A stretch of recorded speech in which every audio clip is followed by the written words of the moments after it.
Hello everyone, so in this video I will be sharing with you a very smart strategy to excel your geography paper.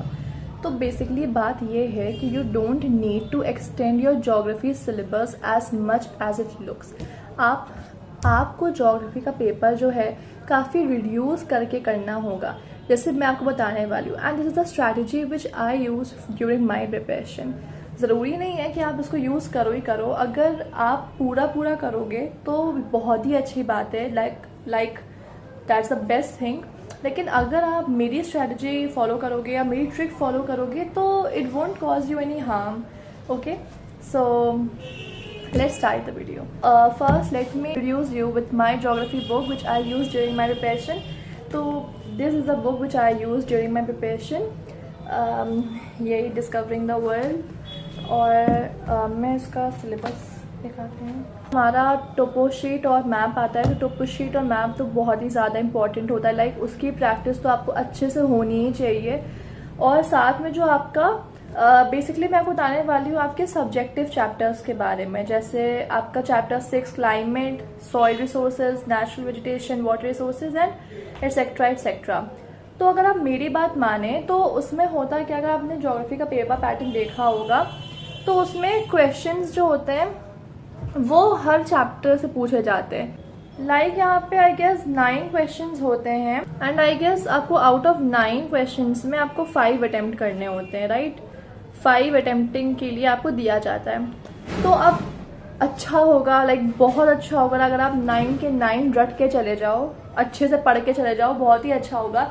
लेकिन for some reason अगर आप पूरे 9 को learn करना नहीं चाह रहे हो, बिकॉज जो ये चैप्टर्स है ना, एग्रीकल्चर 1 to मतलब फूड क्रॉप्स, कैश क्रॉप्स और जो manufacturing industries, agro based, mineral based, काफ़ी लाइक मुझे तो बहुत कॉम्प्लिकेटेड लगे थे. बाकी आपका हो सकता पॉइंट ऑफ व्यू कुछ डिफरेंट हो. तो मैंने क्या किया था, मैंने ये किया था कि मैं सिर्फ उन चैप्टर्स को पढ़ के गई थी जिसमें मुझे लाइक शॉर्ट था कि जब ये क्वेश्चन आएगा तो मैं इसको कर ही लूँगी, ऐसे वाले. तो अगर आप भी यही स्ट्रैटेजी अप्लाई करेंगे तो I guess it will give you some good results. Right, तो मैंने कौन से चैप्टर चूज़ किए थे? मैंने चूज़ किया था climate, soil resources, natural vegetation, water resources और ट्रांसपोर्ट एंड वेस्ट मैनेजमेंट. ये चैप्टर्स आई गेस बहुत इजी हैं.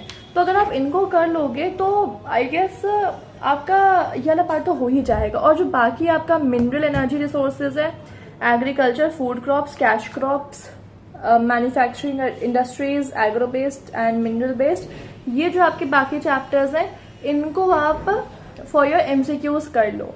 MCQs के लिए आप इनकी रीडिंग अच्छे से करो और जो इम्पोर्टेंट पार्ट्स उनको अंडरलाइन करो. Like I will be sharing with you all the things, मतलब जो मैंने यहाँ से मार्क की 3 चैप्टर्स से मैं बताऊंगी आपको अपने नेक्स्ट अपकमिंग वीडियोस में. और बाकी आप काफ़ी सारे सैम्पल पेपर्स, बहुत से क्वेश्चन पेपर्स और बहुत सी वेबसाइट्स में क्वेश्चंस होते हैं उनका लगा सकते हो, अपने स्कूल के प्रीवियस क्वेश्चंस लगा सकते हो. तो उससे MCQs की प्रैक्टिस आपकी अच्छी खासी हो जाएगी. This was a trick which I wanted to share with you all. बहुत से लोगों को ये ऑलरेडी पता होगा, बट मेरा काम था आप लोगों के साथ शेयर करना कि मैंने भी ऐसे ही किया था. And I scored pretty well in geography. Okay, so yeah, that's it for today's video. I hope this video was helpful. Okay, bye. Thank you.